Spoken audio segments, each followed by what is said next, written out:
کوئی بھی معاشرے کی کوئی بھی چیز ایسی ہوئی کہ جو اس کے مقابلے میں آ گئی تو ہمیشہ اسے نقصان پہنچاتی نہیں جائے گی. اب اگر اسے میں کنکلوڈ کرنا چاہوں, اسے اپنے اس خلاصے کی طرف لانا چاہوں کہ جب یہ چیز ہے, جب یہ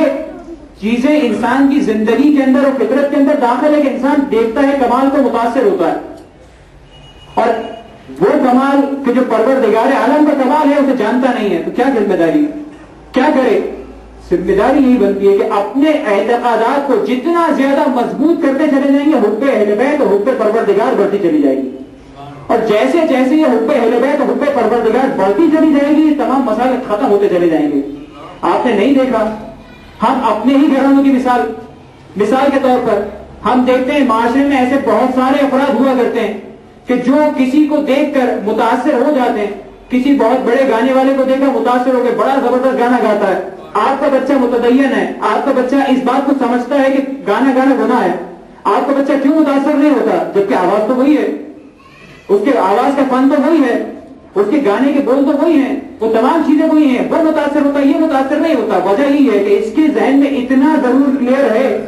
کہ اگر میں نے گانے کو پسند کیا, اگر میں گانے کی طرف گیا, اس کے مقابلے میں پروردگار نے کتنا بڑا عذاب رکھا ہے, اس کے مقابلے میں پروردگار کی ناراضگی کا کتنا بڑا سبب بنے گا. لیکن وہ نہیں جانتا وہ محبت کرے گا یا محبت نہیں کرے گا. چند چیزیں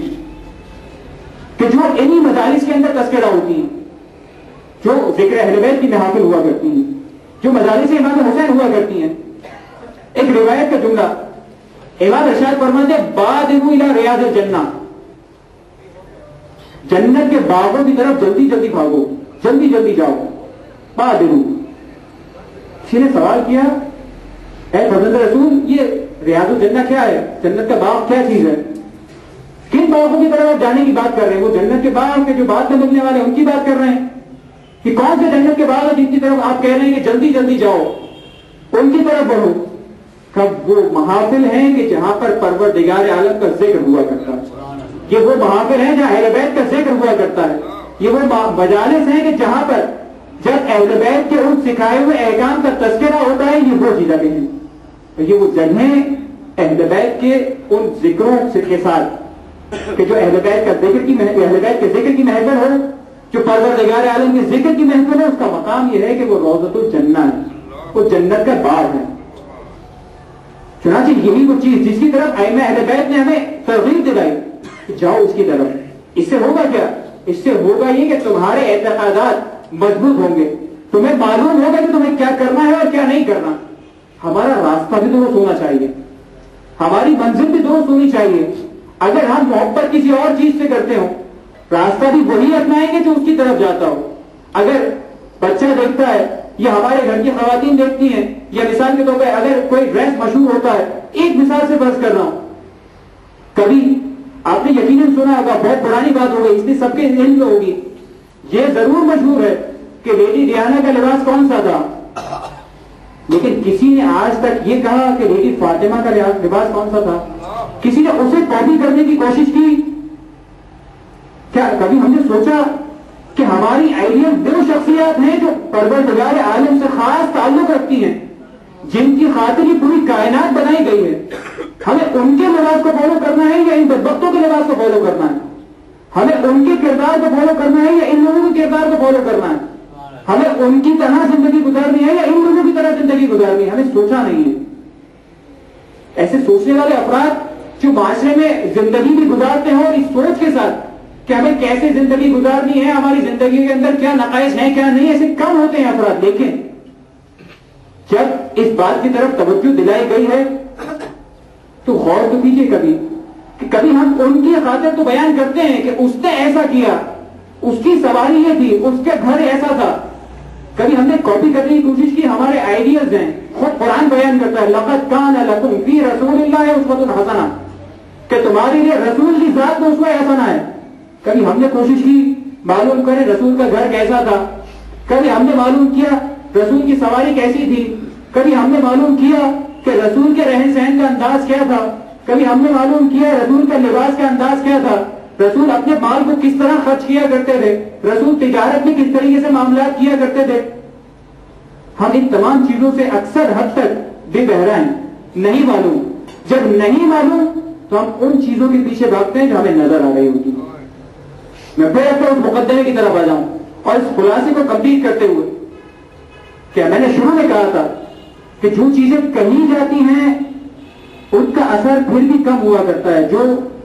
دیکھتا ہے انسان اس کا اثر زیادہ ہوا کرتا ہے. دیکھیے اپنی میڈیا کے اندر کیا کچھ دکھایا جاتا ہے. ہمارا بچہ شروع سے آخر تک پورے دن میں کتنی مرتبہ جب ٹی وی کی طرف نگاہ جاتی ہے کوئی باپردہ خاتون نظر نہیں آتی, کسی کا لباس ڈھنگ کا نظر نہیں آتا. اگر کوئی ڈرامہ ہے کوئی فلم ہے تو اس کے اندر یہی بتایا جائے گا کہ لو سٹوری کیسے چلا کرتی ہے, کسی کو نقصان پہنچانا ہو تو اس کے خلاف سازش کیسے کی جاتی ہے, اگر کسی کے خلاف انتقام لینا ہو تو اس انتقام لینے کا انداز کیا ہوگا, کسی کو اگر ذلیل کرنا ہو تو اس کے ذلیل کرنے کا انداز کیا ہونا چاہیے, اگر لیوش زندگی کی طرف جانا ہے تو اس لیوش زندگی کا انداز کیسا ہونا چاہیے. اپنے سامنے اگر کوئی مثال کے طور پر آپ کا سرونٹ ہے, آپ کے نیچے کا آدمی ہے جو آپ کے پاس کام کرتا ہے, اس سے بات کرنا ہے, اسے ذلیل کرنا ہے, کیسے کیا جائے, اس کا خون چوسنا ہے کیسے چوسا جائے. اپنے گھر والوں کے درمیان اگر کوئی ناچاکی ہو جاتی ہے اس کا بدلہ کیسے لیا جائے. کبھی کسی نے یہ سکھایا کہ ماں باپ کا احترام کرنا بہت ضروری ہے. کبھی کسی نے یہ کہا کہ اہل بیت نے سکھایا قرآن مجید کا واضح حکم ہے وَقَضَىٰ رَبُّكَ أَلَّا تَعْبُدُوا إِلَّا إِيَّاهُ وَبِالْوَالِدَيْنِ إِحْسَانًا, کہ اپنے والدین کے ساتھ احسان کا سلوک کرو. کبھی میڈیا پہ کبھی آپ کو یہ چیزیں ہوتی بھی نظر آئیں, کبھی کوئی ایسی چیز آپ کو نظر آئی کہ جو اس پازیٹو وے میں معاشرے کو یہ بتا رہی ہو کہ اسلام کیا چاہتا ہے ہم سے.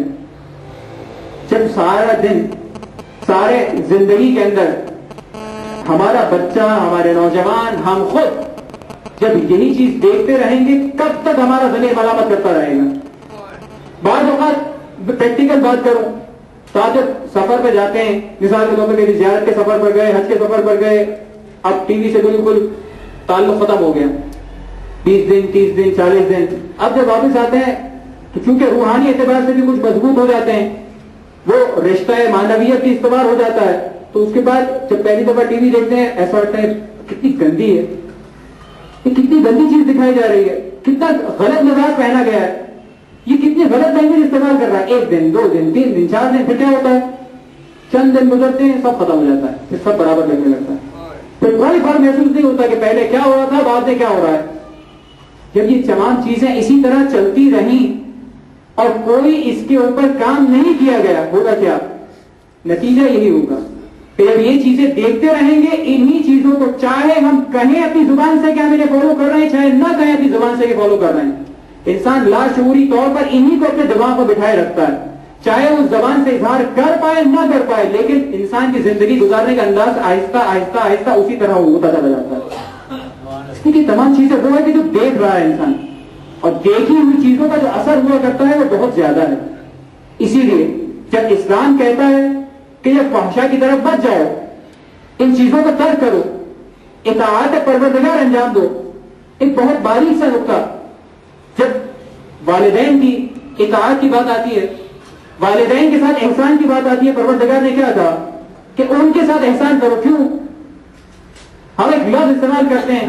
والدین کے لیے بھی, خود قرآن نے استعمال کیا. جب پروردگار عالم کے لیے صفت استعمال ہوتی ہے رب, وہ رب حقیقی ہے. رب مجازی استعمال, رب نہیں پالنا, رب مجازی استعمال ہوتا ہے والدین کے لیے. والدین کے لیے کیا حکم دیا گیا کہ ان کی اس حد تک اطاعت کرو کہ جب تک پروردگار کی معصیت میں مبتلا نہ ہو جاؤ. جو کہے, چاہے تمہیں پسند ہو چاہے تمہیں پسند نہ ہو, چاہے تمہیں اچھی لگے چاہے تمہیں اچھی نہ لگے, ممکن ہے کہ وہ تمہارے خلاف ظلم کر رہے ہوں, تمہیں ان کے خلاف کوئی بات نہیں کرنی, تمہیں ان کے ساتھ کوئی غلط رویہ نہیں اپنانا. جب یہ تمام چیزیں ایک رب مجازی کے بارے میں پروردگار کہہ رہا ہے, تو رب حقیقی کیا ایکسپیکٹ کرتا ہے اپنے بندے سے کہ جو رب حقیقی ہے وہ اگر کوئی حکم دیتا ہے کیا اس کے خلاف یا اس کے بارے میں اگر کوئی انسان یہ کہتا ہوا نظر آئے اور تعبد کی منزل پر اتنا کمزور ہو کہ مثال کے طور پر یہ چیز ایسی ہے جو میری سمجھ میں نہیں آتی, یہ راستہ ایسا ہے جو اس طریقے سے نہ کیا جائے اس طریقے سے کیا جائے تو ہو سکتا ہے فلاں کی طرف پہنچ جائے. ایک روایت عرض کروں, اپنی گفتگو ختم کر رہا ہوں کہ تعبد جو پروردگار چاہتا ہے, اطاعت جو پروردگار چاہتا ہے, کل کی گفتگو میں آپ نے سنا